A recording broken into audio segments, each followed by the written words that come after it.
আমার বানাইছো তুমি, আমি তোমার বান্দা। আমার তাড়ায় দিলে আমি যাবো কই? কই যাবো? তুমি ছাড়া মাফ করবে কে বলো? কার কাছে যাওয়া ভিক্ষার হাত পাতবো বলো? কি দোয়া শিখাইয়া দিচ্ছেন নবী ভাই, কি দোয়া শিখাইয়া দিচ্ছেন। ওইভাবে মালিককে বলেন না একা একা,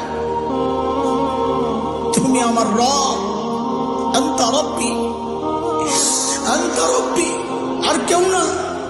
পাপ করছি তো তোমারই করছি, নাফরমানি করছি তো তোমারই করছি, আর কারো করি নাই। বানাইছো তুমি, এখন আমি যাবো কই? করে ফেলছি, এখন যাবো কই বলো? কি সুন্দর কথা।